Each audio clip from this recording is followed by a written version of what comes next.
God's voice tends to reassure you. Satan's voice frightens you. God's voice enlightens you. Satan's voice confuses you. God's voice encourages you. Satan's voice discourages you. God's voice comforts you. Satan's voice worries you.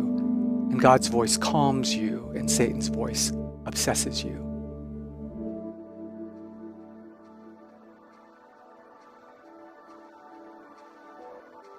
You're listening to the Rule of Life podcast by Practicing the Way. In each season, we explore an ancient practice from the way of Jesus and its relevance for the modern era. This is Season 4, Solitude.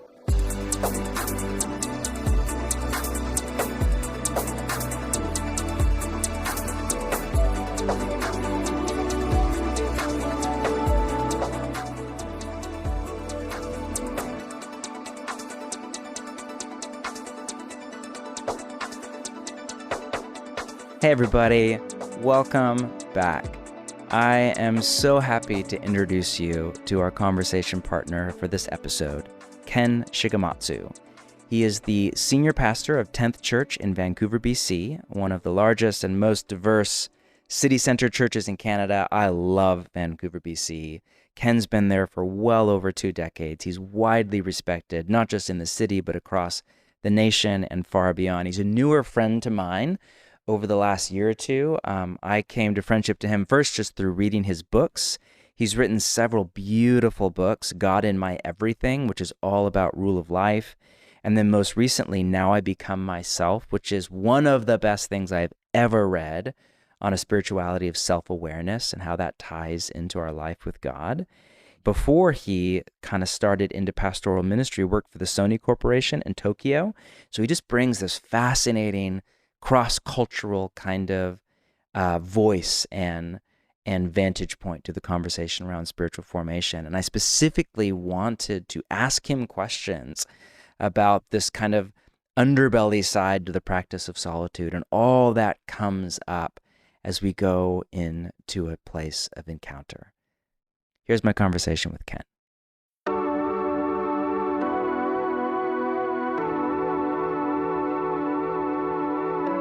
The Solitude practice is a 4-week experience designed to be run in your church, small group, or community. It combines teaching, conversation, and spiritual exercises to introduce you to this ancient discipline for life with God. If you come on the Solitude practice, you will not just learn about solitude, you will learn how to practice solitude. The end goal is to integrate solitude more richly into your rule of life, so that you can arrange your life around God. The Solitude practice is completely free, thanks to the generosity of our friends in the circle. Available now at practicingtheway.org.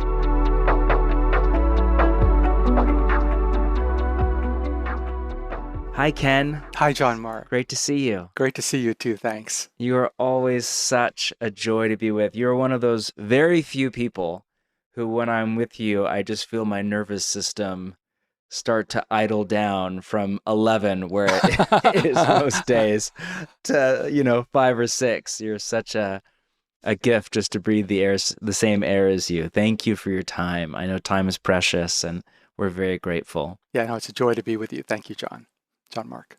Has the weather turned yet in Vancouver? I know this time of year you're right on the line. Yeah, we are right on the line. It's been a fairly hot summer, but in the mornings it's a little cooler. In the evenings, I find that I'm putting on my hoodie as I walk our golden retriever. So yeah, it feels like fall is starting to enter the air.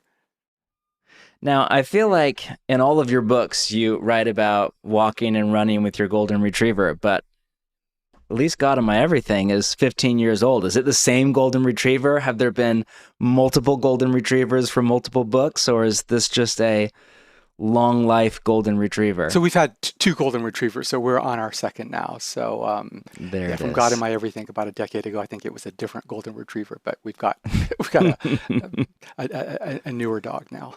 Well, there you go. Ken, you were recently with us for our annual Pastors Conference for Practicing the Way at Bridgetown in Portland. Thank you so much for coming. And, at that annual conference in the evening session, we bring in what, you don't know this, but not public facing, private facing for our team. We just call the sage, the resident sage, for what we call the sage talk, which is just something on the life of the soul. And in particular, as we interact with pastors, you know the stat, only about 30% of pastors end well.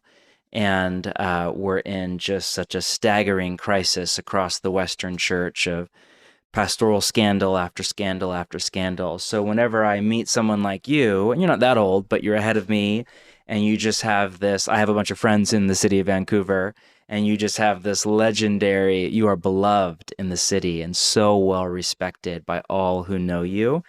And that just speaks so highly to you. So we wanted you to come and kind of give our sage talk, which is basically insider lingo for how do you stay a pastor for a long time and not mess up your life and actually become more like Jesus, not less like Jesus over time, because there's this weird conspiracy of pastoral life where it's often more deformative than formative. So you are such, not perfect, but you are such a gift to not only your own church, but to so many of us. And so, you're just a voice, one of not a lot, but really on the kind of, I don't like the phrase inner life, because it's about your whole life, but about the kind of inner dynamics of the soul. And so I really wanted to pick your brain on solitude, because, when you go into solitude, you go into solitude, and when we're not in solitude, when we're with other people, or we're on our device, or we're busy at work, or, plowing through our email, it's easy to kind of ignore ourselves. But who we are comes into solitude with us, and we have to face all sorts of things, not just God. So I guess my opening question for you, solitude has got to be one of the least popular after fasting. It's got to be about one of the least popular of all the disciplines for a modern person. And I think part of that's because it's really hard, and especially at first. Why do you think people find it so scary or off-putting or so resistant to it? And why do you think people find solitude to be so difficult? Yeah, John Mark, you're familiar with the study that was sponsored by researchers at the University of Virginia and Harvard, where they had research participants experience silence and solitude, but they also had an opportunity to give themselves a painful electric shock and exit, and a surprising number. And get out of solitude. Yeah, get out of solitude. And many. And it wasn't, what was it? It was like 15 minutes or something. It wasn't a long time they had to be in solitude. Yeah, I think it was 6 to 15 minutes or something. I think there was a range there.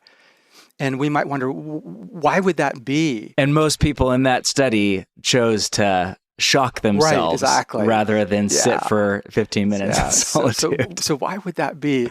You would think that if a person has an opportunity to be in silence, that could be a mini vacation. But that's not typically true for most people. And so research has shown that if you have someone lie down, say in an fMRI machine, as has been done, and tell them, John Mark, do nothing, just relax. A typical person doesn't do nothing. They don't just relax, but their brain starts churning and defaulting to ruminating on some past regret or some anxiety in the future. And they tend to be preoccupied with self-absorbed thoughts, and it's typically unpleasant. And so the experience of silence is not restful for many people. The irony is that if you enter into silence and practice solitude and meditation, that over time, the silence becomes a place of rest, and your mind doesn't default to the rumination, to the regrets, to the anxiety. It becomes a spacious place of peace and connection with God. How do you make that shift? I mean, I think what you're naming is, yes, anybody that's gone into silence for a day, a week, or 10 minutes, I mean, yeah, exactly what you just said. Your brain starts to go all over the map. How do you transition from my brain is just, Ortberg used that line from Cheek Sent Me High a few weeks ago, the mind unaided tends toward chaos. How do you go from chaos to the peace of Christ? Like, any direction there? Yeah, well, a couple of things. First of all, if you stay with the practice of silence and solitude or silent meditation over time, the mind tends to quiet. And so if someone is going into this experience for the first time, it might feel like their mind is like a waterfall, just, gushing thoughts. And then with more time, maybe like a river, and then eventually more like a still lake. I tend to be a very easily distracted person by nature. So at any given time, I can feel like there are 136 monkeys jumping around in my head. John Mark, I think that you're a more natural contemplative than I am. I tend to be... No. I'm distractible as they come, 100%. Well, not as they come, but I'm glad that I have you fooled. Well, but because of my tendency to be distracted, I will begin the morning or at some point in the morning, just sitting and breathing deeply in through my nose and exhaling slowly. I'll breathe in deeply and exhale slowly. And even just the act of breathing in through our nose releases nitric oxide, which tends to have a calming and stabilizing effect. But still, my mind will be racing and I'll start to wonder how much time has gone by anyway. And so I'll reach for my phone, not to check messages, but to open up a free app called Centering Prayer. I'm not sure if you're familiar with this particular app, but I set a timer to maybe 20 or 30 minutes, hit begin, so I'm not thinking about the time.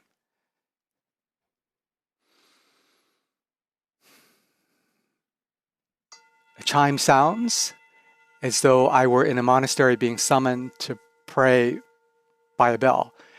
And I continue to breathe in deeply, exhale slowly, breathe in deeply, exhale slowly. And then I start to think of my to-do list, all the things I ought to be doing. Yeah, it's 2 or 3 really nice breaths, in my experience. And then the mind just sort of takes off. Unaided tends toward chaos. And so I give my mind a little something to do. I'll take a brief passage of scripture, like be still and know that I am God. And every time my mind gets distracted by some chaos, something that I feel like I need to be doing, I'll simply repeat that, be still and know that I am God. Or even a singular word, I'll repeat, like love, to remind me of God's posture toward me. And when the 20 or 30 minutes are done, even though I may have been quite distracted, I tend to feel a little bit more relaxed, a little bit more centered, a little bit more aware of Jesus throughout the rest of the day. Yeah. Have you read Martin Laird's little trilogy on contemplative prayer, Into the Silent Land? I've read Into the Silent Land, yes. Yeah, I'm thinking of what he writes about, for those that are not familiar with contemplative prayer, the idea of just breathing and saying a word or a phrase over and over for 20 minutes might sound utterly bizarre. But he has this great little insight where, the mind, it can't, I think his language is, it can't not think. So at some point, God's not an idea or a feeling, God is a person, and you want to kind of move beyond thoughts and feelings even to just communion with God, what the ancients called union. But you have this mind that doesn't shut off. There's no off switch for the mind, even when you sleep, we're dreaming. And so his thing is, so give the mind something to do. And so whether that's breathing or prayer word or the Jesus prayer, it's to kind of give the mind something to do so that your spirit, in the language of the New Testament, is more open to communion with God. Is that, how would you interact with that? Agree, disagree? Is that something like your experience, or is it just, Yeah, I would totally agree with that. And I think of the instruction of the abbots to monks in ancient and modern times to do something simple while meditating. It might be weaving a basket, or it might be taking a walk or working with wood. Some people find it relaxing to do something simple like go for a walk or even drive, maybe not in LA during rush hour or Vancouver during rush hour. Said no contemplative in LA ever. But no, you're right. Yeah, more kinesthetic personalities. Yeah, doing something with your body. If you're in a countryside, or if you're driving down a street without much traffic and you're having to focus a little bit on the road, that can also still the mind. So giving the mind something simple to do can help distill it and open our spirit to the Spirit of God. Hi there. My name is Ryan Wolf, and I'm a youth pastor from Columbus, Ohio. When I wanted to integrate solitude into my rule of life, it wasn't necessarily difficult to carve out a time period in the morning to do it, as it was to fight the resistance of the anxiety and nervousness that defined the first few minutes of my solitude practice. As I would pray and invite God to enter into this space with me, my heart would beat out of my chest. As I would intentionally posture myself still, my flesh did everything it could to force me to move. And as I attempted to quiet my mind, the devil only tried to fill it with lies. The remarkable thing that happened, however, as often is the case with our God, is that as I was fighting resistance, he would turn the experience into delight. As I felt the anxiety and inner tension leave my body through the empowerment of the Holy Spirit, solitude quickly became a practice where I could feel my soul coming back to life. My soul was awakening, and I have never felt more alive. And because I continue to show up to practice solitude, God is gradually decreasing the felt experience of resistance, and I feel more and more delight. And although I know that I may still feel resistance, I take comfort in the fact that the Lord is near, and that he still never fails to meet me in the quiet place, in the eremos, morning after morning.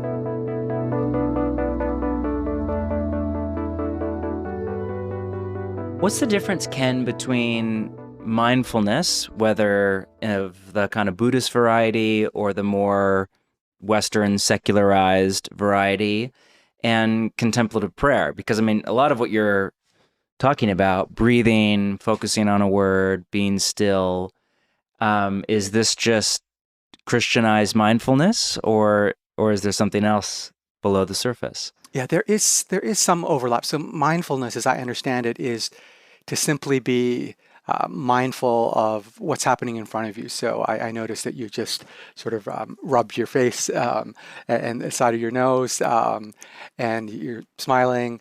I am mindful of this photograph in my office with some of my colleagues on the occasion of a certain work anniversary, mindful that the sun is coming through the window here in Vancouver. It's often cloudy and rainy here.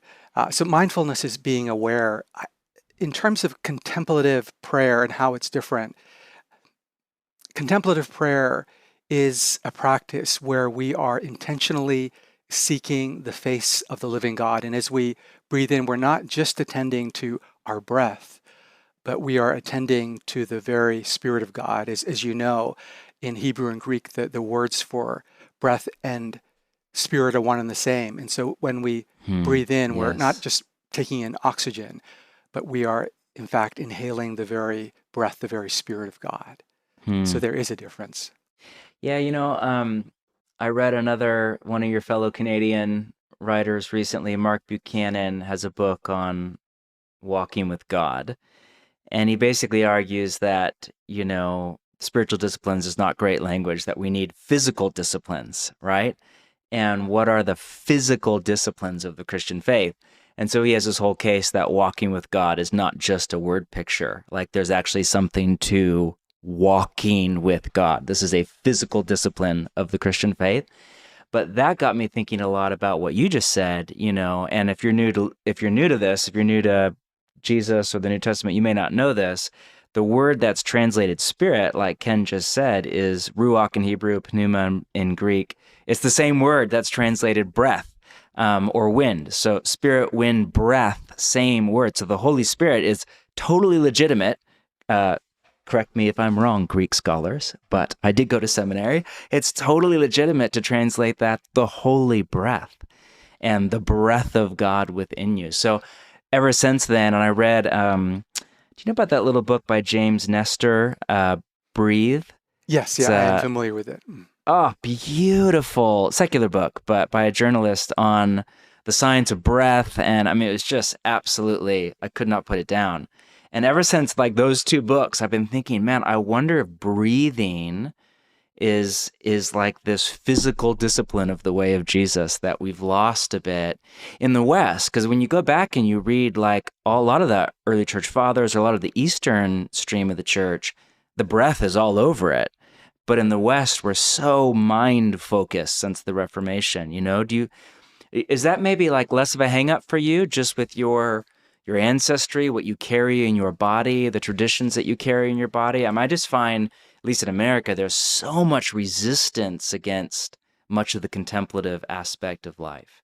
Yeah, I find it perhaps easier because I can draw on to traditions of my culture of origin and ancestors. And so when they have learned to be more present by breathing deeply and experiencing life more fully, I tend to be ready to adopt anything that can open me wider to the spirit of Christ. So yeah, I certainly don't have a problem with it. I find that as I learn from other cultures, that my life is enriched and I can go even deeper with my relationship with God. It seems like there's a bit of a process from, hey, if somebody were to sit down and attempt contemplative prayer, after this podcast, to, maybe the level of peace or delight that you find morning by morning. How long do you, I know there's not an answer to this, but how long do you think somebody has to stay with this form of prayer before they begin to really get into it and experience the depth of it?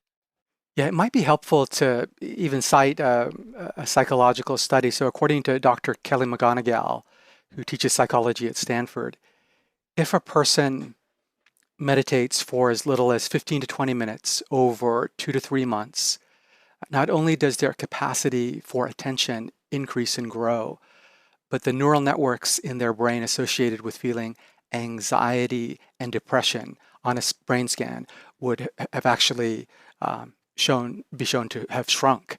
And so there are certain physical changes in the brain that can happen after 2 or 3 months of meditation, and that will impact the way we experience not only life but our larger everyday life, but also our life with God. And that's 15 or 20 minutes daily. 15 or 20 minutes daily. Mm-hmm. Yep. But at that rate, you're saying the data is 2 to 3 months before the brain kind of wiring starts to reform into some new plasticity. Yeah. And again, and we're not trying to just biohack prayer here. We're just saying you have a body. Prayer is an embodied experience. God is an embodied, everything is an embodied experience, That's interesting. I wonder, what I wanted to kind of pick your brain on here, I wonder if part of the reason that silence is so hard, contemplative prayer, which is in the context of silence, is so hard, especially at first, is because I think a lot of us go into silence with like a therapeutic mindset. Mm-hmm. So, we've used Nouwen's line, silence or solitude is not a private therapeutic place. It is the place of encounter. He calls it the furnace of our transformation. And I was really rocked reading some of the Desert Fathers and Mothers, because they literally went into the desert, not like metaphorically. They didn't like take a Friday morning and take the day off work and go to a park. They like abandoned everything and walked out into, north of Sinai Peninsula.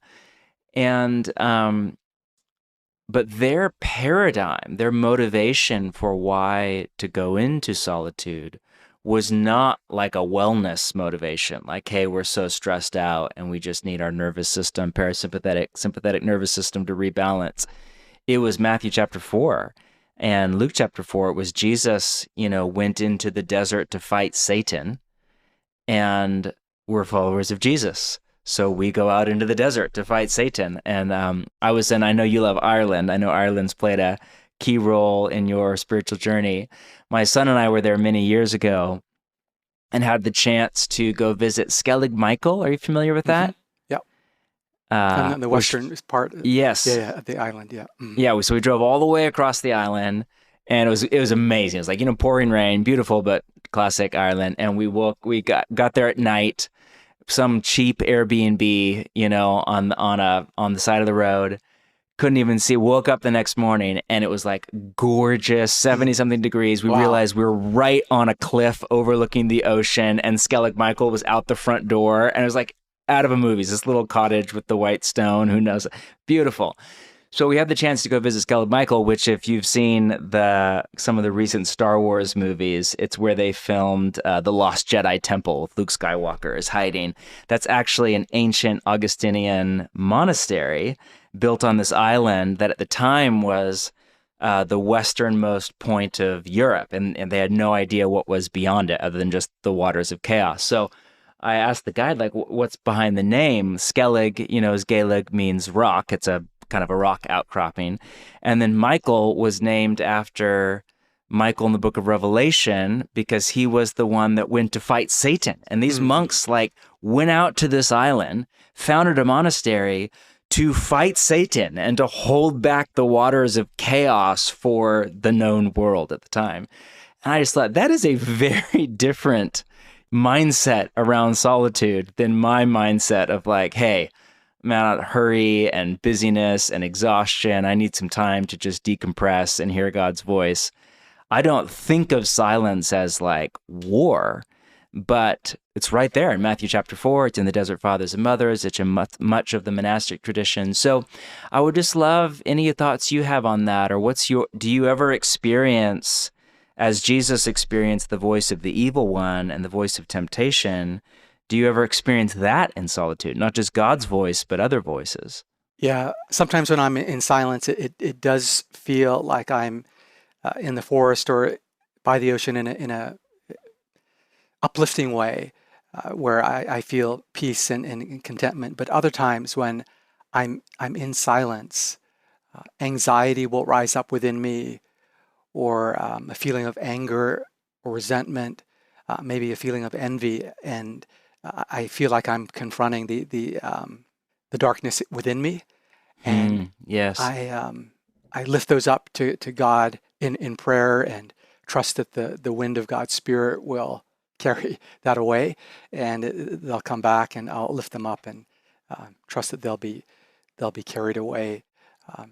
Sometimes when I'm in silence, I'm not sure if it's my own voice, my own inner chatter, or the voice of the darkness, the voice of the devil, or some demonic force, but there will be an impression that I'm not worthy, or that I'm under some kind of condemnation. And that gives me an opportunity to affirm from Scripture, as was true of Jesus, that I am the beloved Son of God. Sometimes I'll just affirm, Ken, as though God were speaking to me, you are my beloved Son in whom I am well pleased. And so, I feel that there are times when I have confronted either my own darkness or the darkness of the enemy, and the time in silence can be a battleground to wage war against spiritual forces of evil. Yes. How do you distinguish as those various, and they're just thoughts that come through our conscious awareness, or feelings or perceptions. How do you distinguish God's voice from just your own brain synapses firing based on your experience from potentially the voice of a demonic spirit or the evil one, if Jesus and the Desert Fathers and Mothers and many other wise ones are right in a part of the experience of solitude? How do you sift through that cacophony of voices?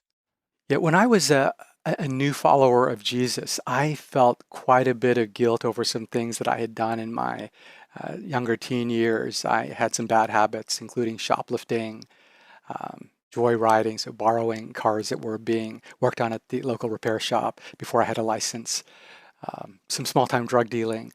And this is so hard for me to imagine. Yes. I know the 50-something, Ken. I can't imagine any of that. I had prayed for forgiveness.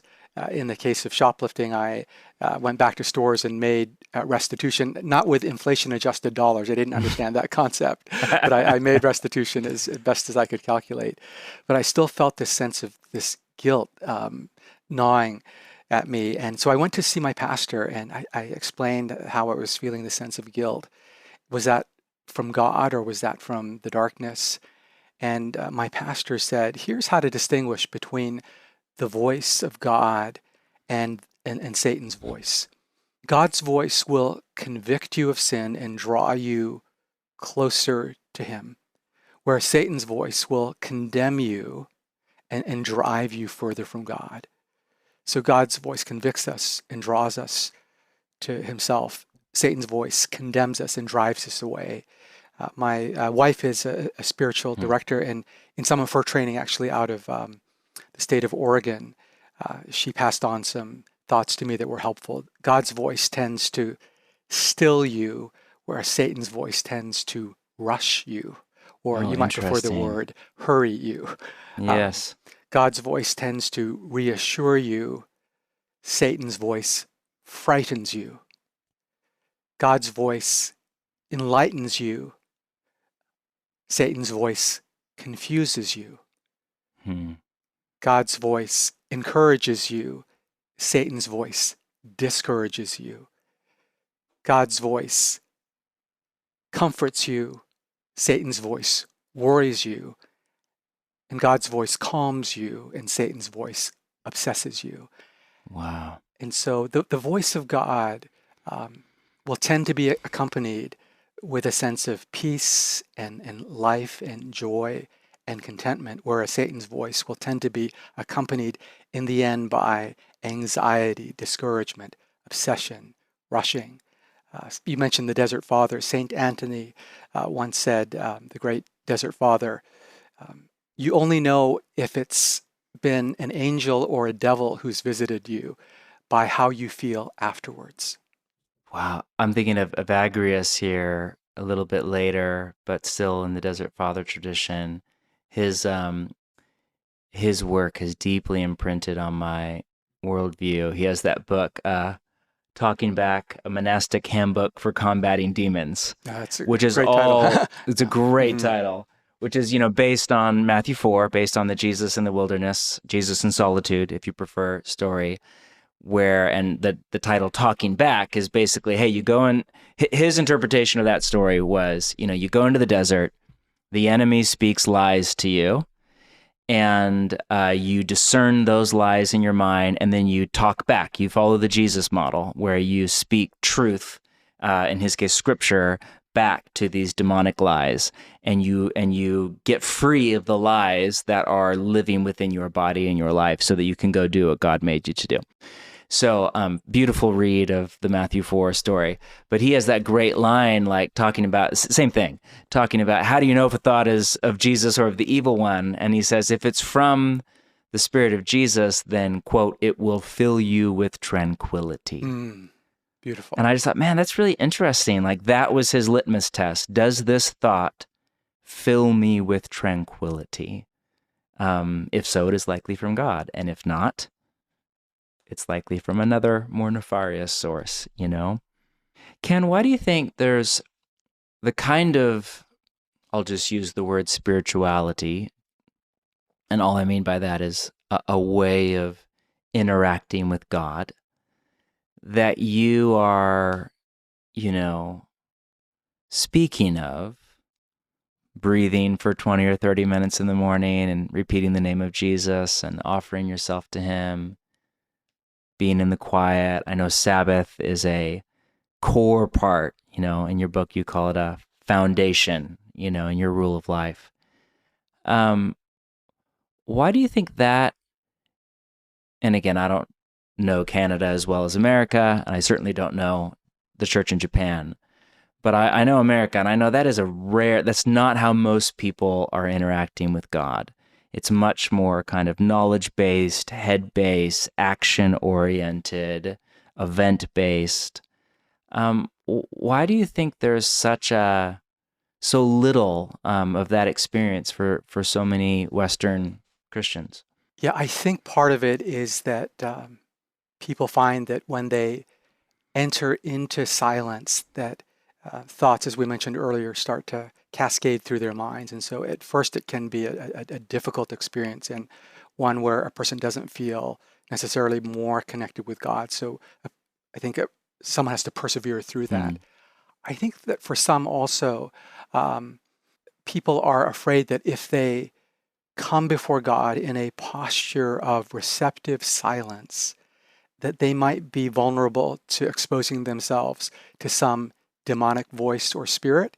And there are times when we enter into that space to do battle with Satan. But as Thomas Keating, the late Trappist abbot, has said, there is no safer place truly than being absorbed in God's presence. I also think that we equate transformation or growth as a disciple of Jesus with head knowledge often. And as you've taught so wisely, information doesn't always lead to true transformation. You're familiar with the study done at Princeton years ago where students were asked to, at Princeton Seminary, to preach a homily on the Good Samaritan. And they hired an actor to be lying on the side of the path in obvious pain.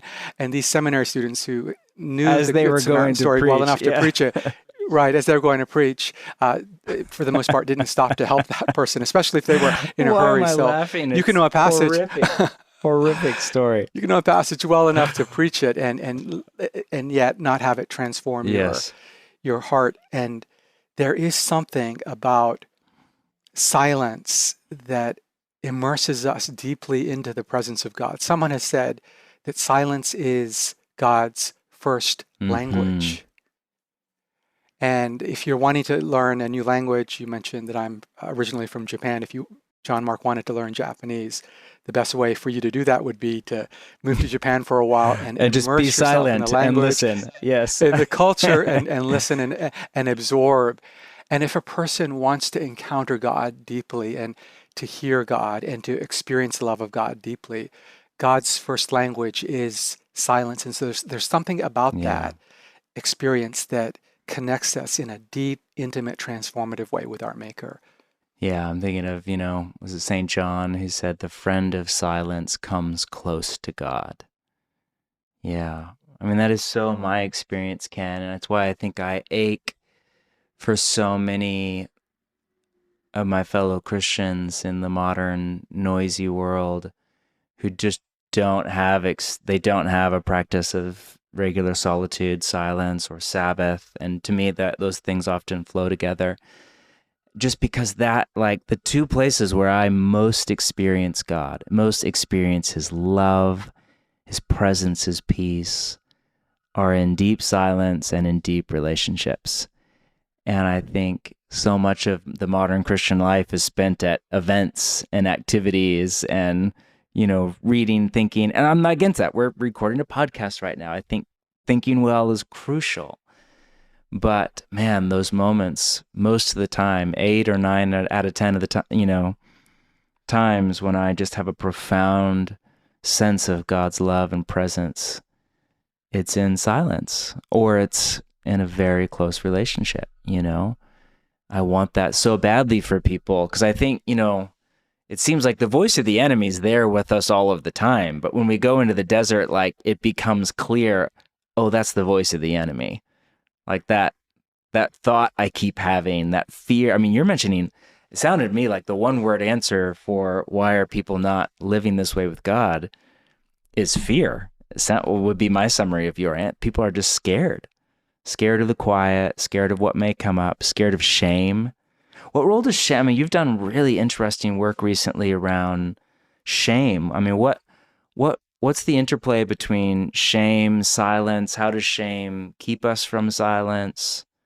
Yeah, shame will cause us to feel like we're not enough, that we are in some way unworthy or invisible. And I've been thinking about how Thomas Merton said we feel invisible as human beings, and so we will wrap ourselves in bandages of achievement and activity and pleasure and material possessions and building a reputation so that we will be seen, so that we will be visible. But when we try to create a self from an identity that's based on what we do, what we have, what others think of us. We're living from what Merton called the false self. Mm-hmm. And it's as we expose ourselves to the presence of God in silence that we recognize that though we, at some level, are sinful and had fallen short of God's perfect standard, that we are nonetheless loved without condition. Yes. We are cherished, we are held. And when we recognize that we are loved without condition and held and cherished, that heals our shame and enables us to live with a greater lightness of being and show up as our real and true, made in the image of God's selves in the world. Wow, that's beautiful. Practicing the Way is a crowd-funded nonprofit made possible by The Circle, a group of people from all over the world who believe deeply in the work of spiritual formation and discipleship, and give monthly to see formation integrated into the church at large. I'm Delaney from Alberta, Canada, and I'm a part of this community. I support Practicing the Way because the resources they've created have encouraged me to fall more in love with Jesus, and I believe that the work they're doing will lead to life transformation for people no matter where they are on their discipleship journey. To join myself and others in The Circle, or to share a one-time gift, visit practicingtheway.org/give.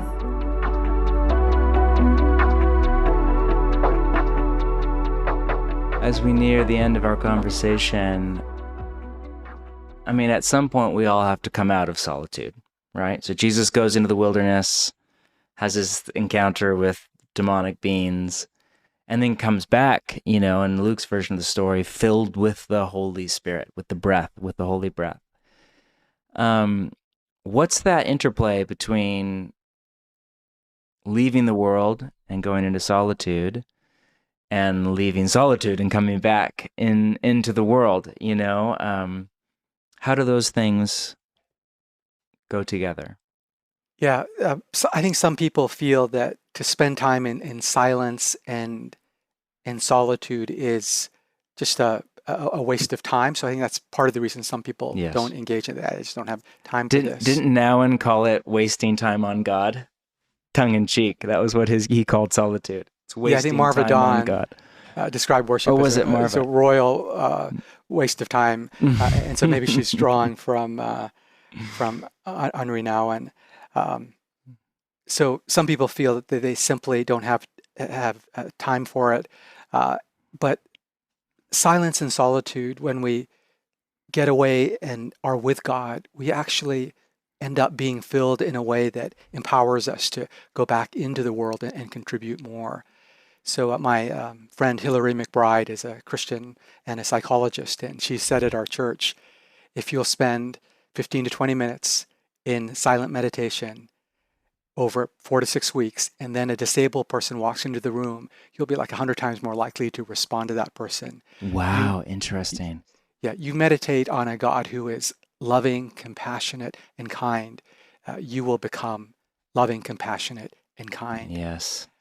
And I find, John Mark, if, I've got a very full day ahead of me, some big challenge, a crucial conversation I need to engage in, I need to raise the temperature in the room, so to speak, in a gathering, that 30 minutes of silence or 20 aren't quite enough, that I need an hour or maybe more. Yes. Because what's the Francis de Sales line? And people will hate this, but he said something to the effect of, I need 30 minutes a day of quiet prayer, except when I'm really busy, then I need a full hour. Right. Yeah. So something exactly like that. Because I know that if I spend time with God in that silence, that I will be more relaxed, more calm, more creative, more courageous, more fierce if I need to be. So it's something that will prepare me to face the day. It's something that will equip me with a fuller measure of the Spirit to face down all that is ahead of me. Wow. Makes me think of, the Desert Fathers used to say, we withdraw from the world for the world. Not just to get away from the world, but to come back in a different way and love it, and serve it. Well, maybe in closing, Ken, just any direction, any spiritual direction that you would give people who are entering into solitude and silence for the first time, whether that's, maybe just focus on your 15 to 20 minutes idea or whatever, any just direction that you would give to people as they seriously consider this way of being with God. Yeah, I would say, first of all, if you're new to this, you probably will find your mind distracted. Don't be discouraged by that. Father Thomas Keating said, if you're distracted 10,000 times in your experience of silent meditative prayer, those are 10,000 opportunities to turn back to Jesus. So you're flexing an important spiritual attention muscle as you turn your attention back to Jesus. And I would also say, and this may be hard for some people to believe, but if you stay with it, if you stay with Jesus in the silence, it can become the sweetest and your favorite time of the day. I know that's true for you, John Mark. Yeah. Given how Certainly. easily distracted I am, when I first started this kind of meditation and I'd set the timer, I'd be looking at the timer, wondering why time had gone by so slowly and wanting the time to end. Now, occasionally I will peek, I'm curious, but I want the time to go even slower. And I am not eager for the time to end because I just want to sit there and enjoy the presence of Jesus, to be filled with his Spirit, so that hopefully I have something, or I have more wholeness to offer the world. Well, I'm guessing that you spent time in silent prayer this morning, and we are the recipients of that wholeness from Christ through you to us. So thank you so much for being a channel of grace. Thank you for your time, for your wisdom, for your articulation. Thank you for your writing. Again, if you've not read Ken's books, there are multiple. I can't recommend them enough. Ken, where people want to follow more of your work or listen to your preaching, where would you point people? They can go to our website, tenth.ca, www.tenth, spelled out tenth.ca, Charlie Alpha. Great. Thank you so much. Thank you for your fidelity, not just to your church, but to Jesus. And thank you for your friendship, and I can't wait to see you again soon. Yeah, looking forward to being with you again, John Mark. It was great to be with you today. Thank you. Thank you.